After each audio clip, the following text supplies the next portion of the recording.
The last episode that aired, the 2-hour movie, trying to do the last scene, which was very emotional for us anyway, because we knew it was the last scene.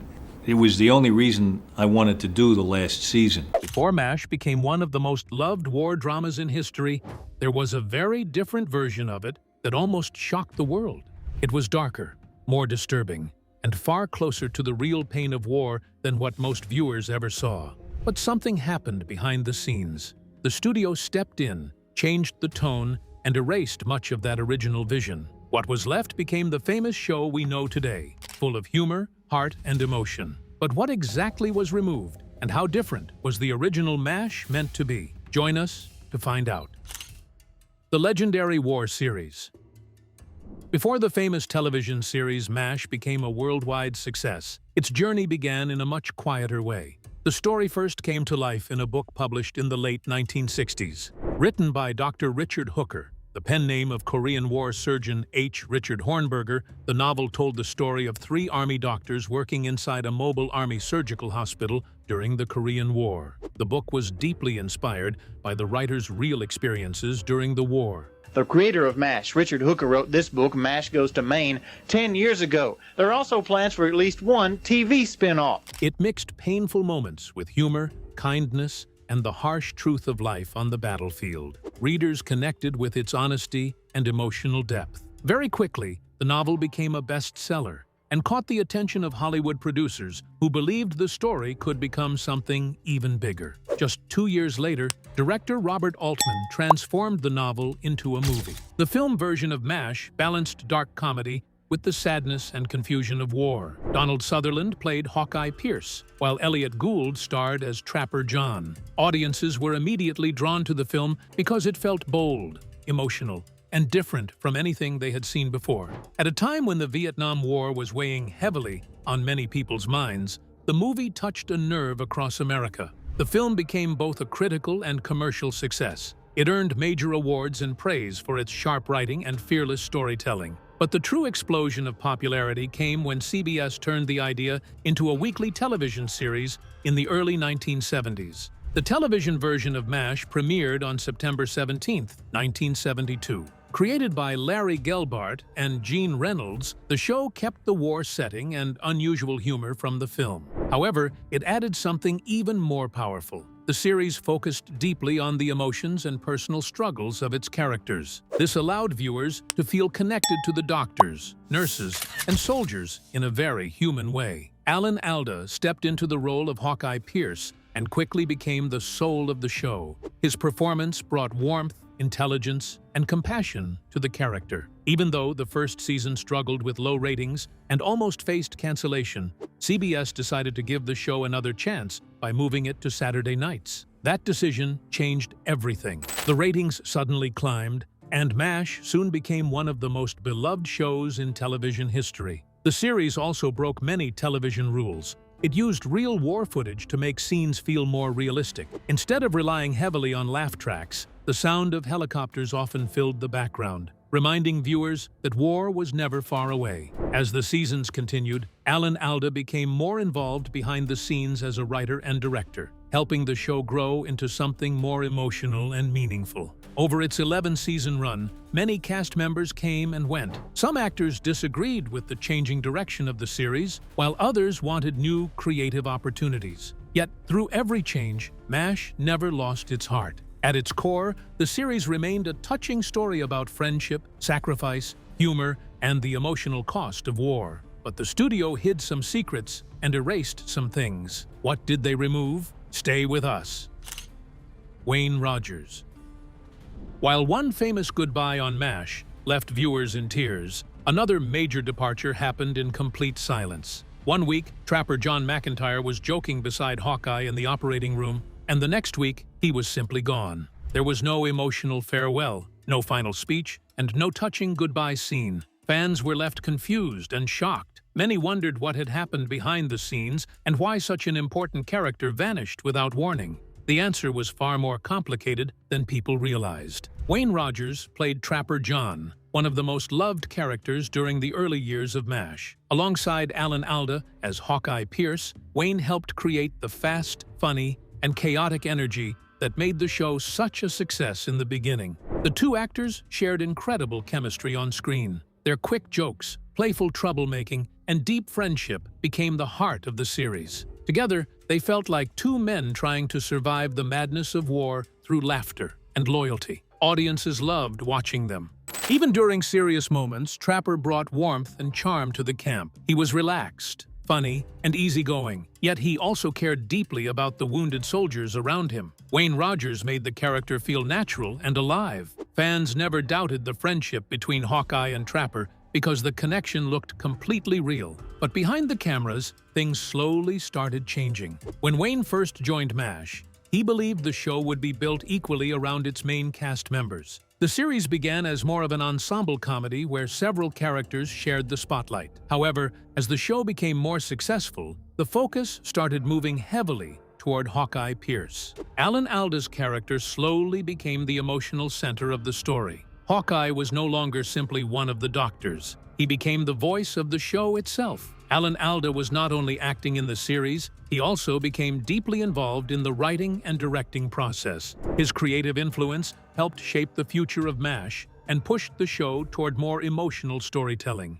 While many people admired the changes, Wayne Rogers began feeling that his own character was no longer growing in meaningful ways. At first, Wayne reportedly supported Alan's success and remained friendly with him off-screen. There was no major personal feud between the two actors. However, Wayne became frustrated because Trapper John seemed stuck in the background while Hawkeye continued evolving into a more complex and mature character. Over time, Trapper changed from being a co-lead into more of a supporting role. Wayne later explained that his disappointment was not truly about fame or ego. He simply believed the storytelling had become uneven. Trapper no longer had enough depth or importance within the series. He felt the character had stopped developing, and that bothered him deeply as an actor. Unlike McLean Stevenson, who received a dramatic and emotional send-off from the series, Wayne chose a much quieter exit. Instead of making a public announcement, he simply decided not to return after Season 3. The producers reportedly did not fully realize he was leaving until shortly before filming for Season 4 was about to begin. What made the situation even stranger was the fact that Wayne's contract had never been formally completed. He had been working under a handshake agreement instead of a finalized legal deal. Because of this, when the studio considered taking legal action against him, they discovered they had little power to stop him. Wayne had not broken a signed contract. He had simply chosen to walk away. His sudden departure created major problems for the writers. They had to quickly rewrite the opening of Season 4 and explain Trapper's absence in only a few lines. According to the story, Trapper had already been discharged and sent home while Hawkeye was away on leave. That brief explanation was all viewers received. Fans were upset. First, they lost Henry Blake, and now Trapper John had disappeared too. Many viewers struggled to accept the sudden changes. The lack of a proper goodbye made the loss feel even more painful.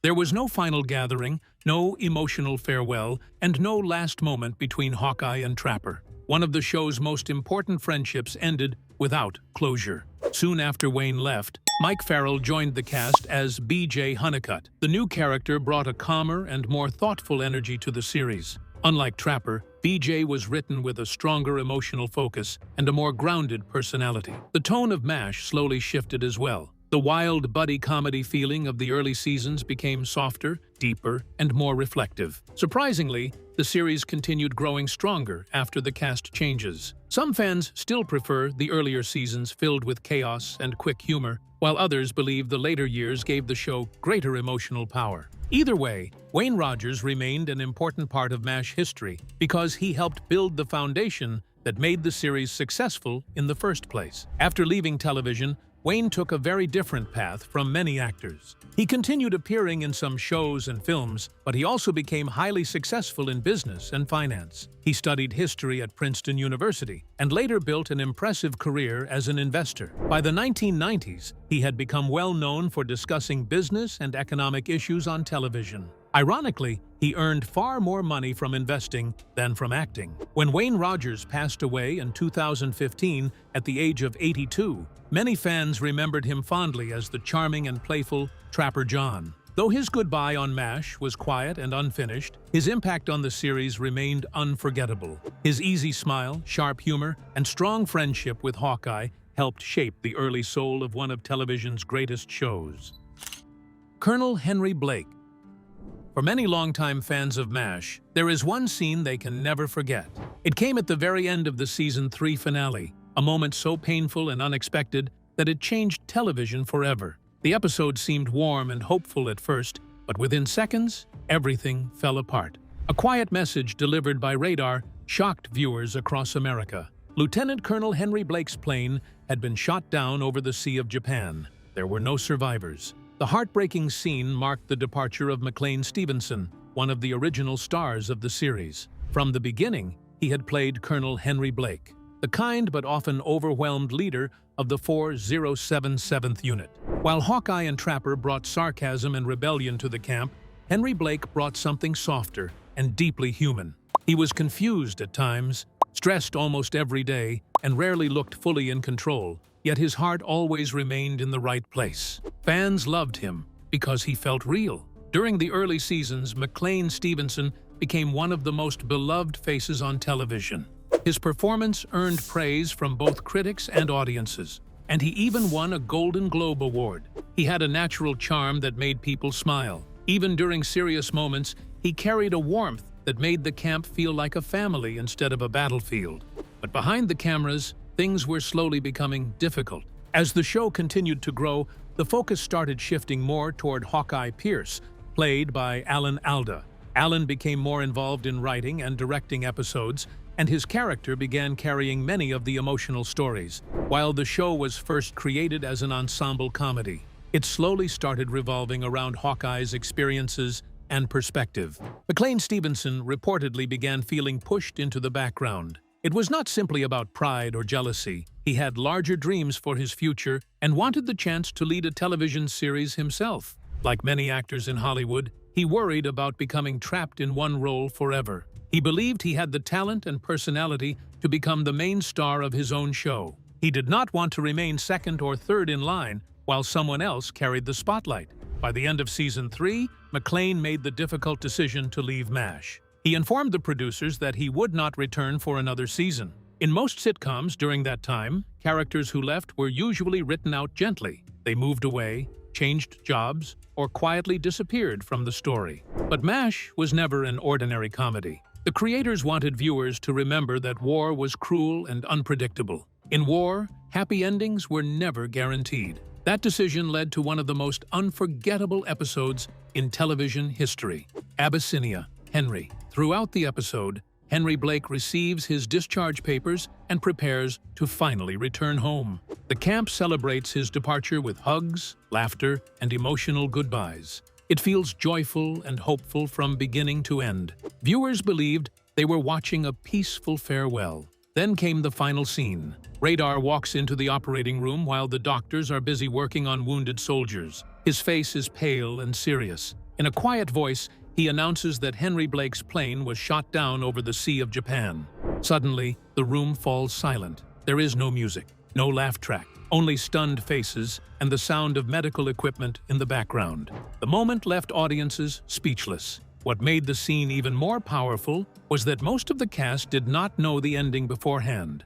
Only Gary Berghoff, who played Radar, had been informed so he could prepare for the announcement. The reactions from the other actors were genuine shock and sadness. Their pain on screen felt completely real because, in many ways, it truly was. After the episode aired, viewers flooded CBS with letters. Many praised the show for its honesty and emotional courage. Others felt angry and heartbroken that such a beloved character had been taken away so suddenly. The producers defended their decision by explaining that war does not always allow people to return home safely. The painful ending forced viewers to face that reality. Years later, McLean admitted that leaving MASH may have been a mistake. He realized the series had been something rare and special. The cast, the writing, and the emotional connection with viewers could never easily be replaced. Although he continued acting in television, he never again reached the same level of success or emotional impact that he had found as Henry Blake.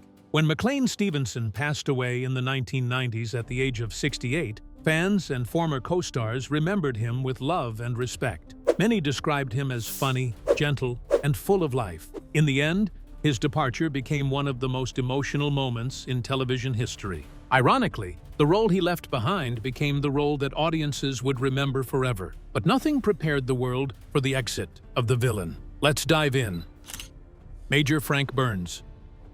It is almost impossible to think about the early years of MASH without remembering Major Frank Burns. Played brilliantly by Larry Linville, Frank Burns became one of the most unforgettable characters on the show. He was strict, selfish, insecure, and constantly desperate for attention. Yet somehow, audiences could not stop watching him. Frank followed rules almost blindly and always wanted to appear important in front of others. His secret relationship with Major Margaret Houlihan added even more chaos to the camp. While Hawkeye and Trapper used humor and rebellion to survive the madness of war, Frank represented the complete opposite. He was stiff, serious, and often completely out of touch with the people around him. For the first several seasons, Frank Burns worked perfectly as the main source of conflict and comedy. Hawkeye and Trapper constantly mocked him, creating some of the funniest moments in the series. But as MASH slowly became deeper and more emotional, the character of Frank Burns started to feel limited. While other characters grew and changed over time, Frank remained trapped in the same behavior. His fears, weaknesses, and narrow thinking never truly evolved. Larry Linville understood this better than anyone. Although he played Frank brilliantly, Larry knew he could only take the character so far. He was a talented actor with much more range than the role allowed him to show. In my mind, as an actor, as a single personality, I think we are composites of various traits. And I think as an actor, you marshal these traits and use the ones you want at the time you want. By the end of Season 5, he made the difficult decision not to renew his contract. He was not fired from the series, and the producers did not push him away. Instead, Larry simply felt the character had reached the end of his journey. His departure became an important turning point for MASH. Without Frank Burns, the show was forced to grow in a different direction. The series no longer relied heavily on a simple villain for its comedy. Instead, the stories became more thoughtful and emotional. Conflict came from human struggles, heartbreak, fear, and the painful reality of war, rather than constant arguments and insults. Still, fans deeply felt his absence. For 5 seasons, Frank Burns had been part of the heartbeat of the show. He brought tension, frustration, and endless comedy into every episode. Even when viewers laughed at him, they still looked forward to seeing what he would do next. David Ogden Stiers. When Major Frank Burns left MASH, many fans wondered how the show could possibly replace such a memorable character. Frank had been loud, irritating, and easy to laugh at. But the series was changing, becoming deeper and more emotional with every season. The writers no longer wanted a simple villain. They wanted someone more layered, more intelligent, and far more complicated. That was when David Ogden Stiers arrived as Charles Emerson Winchester III. From the moment Winchester entered the camp during Season 6, viewers immediately understood that he was completely different from Frank Burns. He was polished, highly educated, and extremely confident in his abilities. He spoke with elegance, loved fine music, and carried himself with the pride of a man who believed he belonged somewhere far grander than a muddy army camp in Korea. At first, Winchester seemed impossible to like. He appeared arrogant, cold, and distant. He looked down on the people around him and often acted as though he were smarter than everyone else. But unlike Frank Burns, Charles Winchester was never written as a cartoon villain. He was designed to challenge the people around him in a deeper way. His greatest strength was his intelligence. Winchester could match Hawkeye and BJ in both skill and conversation, something few characters had done before. He was not easily embarrassed or defeated. Instead of becoming the target of endless jokes, he often fought back with sharp words and calm confidence. This created a completely different energy inside the camp. Over time, however, viewers slowly began seeing another side of him. Beneath the polished manners and expensive tastes was a man quietly struggling with the emotional pain of war. He was not heartless. In fact, he cared deeply about his patients and took his work very seriously. He simply hid his feelings behind pride and dignity. Little by little, the cracks in his carefully built walls began to show. That was what made the character so powerful. David Ogden Stiers played Winchester with incredible control and subtle emotion. Instead of using loud comedy, he relied on small expressions, soft reactions, and quiet moments. As the seasons continued, audiences discovered that Winchester was not cruel at all. He was lonely, guarded, and trying desperately to hold on to his sense of identity while surrounded by suffering and chaos. Unlike several other cast members who left the series early, David stayed with MASH until the very end.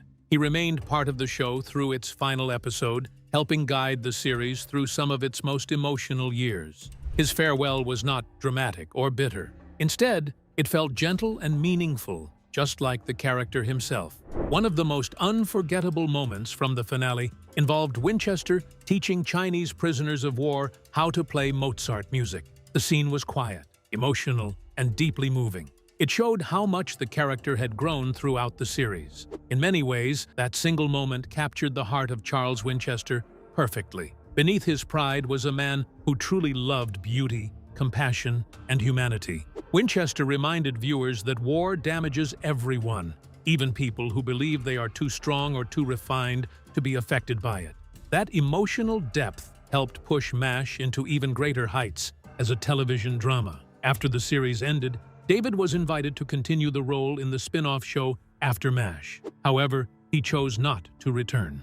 He felt Winchester's story had already reached its natural conclusion and believed the character had nothing more to prove. It was a thoughtful decision, and one that matched the dignity of the role he played. Outside of MASH, David enjoyed a successful acting career in television, film, and voice work. Many younger viewers also recognized his voice from several Disney productions. His talent allowed him to move easily between comedy, drama, and animation, earning respect throughout the entertainment industry. Later in life, David publicly spoke about his sexuality during an interview. For many years, he had remained private because he worried it could hurt his acting opportunities, especially during a time when Hollywood was far less accepting. Despite those fears, he eventually chose to live openly and honestly on his own terms. In 2018, he passed away at the age of 75 after battling bladder cancer. Fans around the world mourned the loss of a remarkable actor whose performances touched so many hearts. Gary Berghoff. Among all the unforgettable characters in MASH, few were loved as deeply as Radar O'Reilly. Played by Gary Berghoff, Radar was not the loudest person in the camp or the funniest doctor in the operating room. Instead, he became the emotional heart of the 4077th. His soft voice, nervous smile, and innocent spirit brought warmth to a place surrounded by pain and war. Radar always seemed to know things before anyone else. He could hear helicopters long before they appeared in the sky. With his teddy bear tucked under his arm, he looked more like a frightened farm boy than a soldier. Gary Berghoff was an absolute delight. He brought that great charm to Radar. The teddy bear, the cuddliness. Yet behind that shy appearance was someone holding the camp together every single day. While Hawkeye and Trapper caused trouble and Henry Blake struggled to lead, Radar quietly kept everything running. Fans adored him because he represented kindness in the middle of chaos. Gary Berghoff was the only actor from the original MASH movie to continue playing the same character in the television series.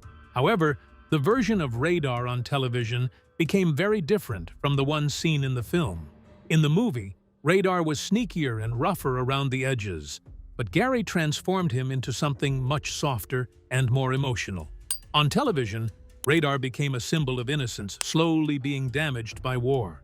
That gentle performance made him unforgettable. But while viewers saw comfort and sweetness on screen, Gary was quietly struggling behind the scenes. As the years passed, the demanding production schedule of MASH began taking a serious emotional toll on him. Filming the show required long hours, constant pressure, and endless work. Gary was also known for being extremely hard on himself. His perfectionism made every scene feel even heavier. At the same time, he faced personal battles that many people did not fully understand. He struggled with anxiety and depression during a period when mental health was rarely discussed openly. Carrying those emotional burdens while working on one of the biggest television shows in America became exhausting. Family also weighed heavily on his heart. By the late 1970s, Gary was married and raising a young daughter. The long hours spent filming MASH often kept him away from home for extended periods. Over time, he began feeling that he was missing precious moments with his child. Those feelings stayed with him deeply and became one of the main reasons he started reconsidering his future on the series. There were also growing disagreements about his workload and contract. Gary wanted more flexibility, fewer appearances, and better pay so he could balance his personal life more comfortably. The producers understood how important Radar was to the show and tried to work with him. He was eventually given extra time off and reduced appearances in some seasons. Still, the emotional exhaustion never truly disappeared. By season 8, Gary realized he could not continue any longer. This time, unlike some earlier cast departures, the writers gave the character a proper goodbye. Radar's farewell became one of the most emotional moments in the entire series.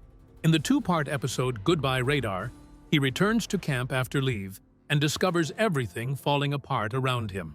True to his nature, he immediately tries to fix every problem, helping everyone the way he always had. But as the story unfolds, Radar finally understands something important. The camp no longer needs him in the same way, and his family back home needs him more. His mother is struggling, and the family farm is facing serious trouble. For perhaps the first time, Radar begins to fully grow up. The final scene was quiet, but heartbreaking. Radar walks away from the camp, leaving behind his teddy bear on Hawkeye's bed. That small moment carried enormous emotion. It felt like the end of innocence itself. Fans watching at home understood that MASH would never feel quite the same again. After leaving the show, Gary stepped away from Hollywood for a long time. He devoted his time to painting, nature, wildlife conservation, and even inventing. Surprisingly, he earned several patents for his inventions, including one related to fishing equipment. Nature became a peaceful escape from the emotional stress he had carried during his acting career. But the story would not be complete if she's not mentioned. Who's she? Stick around. The Strong Women of MASH. In the middle of war, chaos, and endless jokes, the women of MASH faced a challenge very different from the men around them. They had to fight not only the pain of war, but also the struggle to be respected and truly seen. And no character showed that journey more powerfully than Major Margaret Houlihan, played by Loretta Swit. When the series first began, Margaret was mostly treated as a joke. Her nickname, Hot Lips, came from the original movie and followed her into the television series. She was strict, serious, and constantly mocked by the men around her. At first, many viewers saw her as little more than a difficult army nurse who always followed the rules. But Loretta Swit wanted something more for the character. Season after season, she slowly transformed Margaret into one of the strongest and most respected people in the entire series. Beneath the tough military attitude, viewers began seeing a woman filled with intelligence, emotion, and quiet pain. Margaret was no longer just the target of jokes. She became a deeply human character trying to survive the emotional weight of war while still doing her job with strength and dignity. As the show continued, Margaret grew into a skilled leader and compassionate nurse. She questioned the cruelty of war while still caring for wounded soldiers with incredible dedication. Her emotional struggles, personal growth, and determination made her one of the most important characters on MASH. While many cast members eventually left the show, Loretta Swit remained for all 11 seasons. She became one of the few actors to appear in both the very first episode and the final farewell. In a series filled with unforgettable personalities, Margaret Houlihan stood tall. Thanks to Loretta Swit's passion and persistence, the women of MASH became impossible to ignore. If you enjoyed this video, like and subscribe, and also click the next video shown on your screen.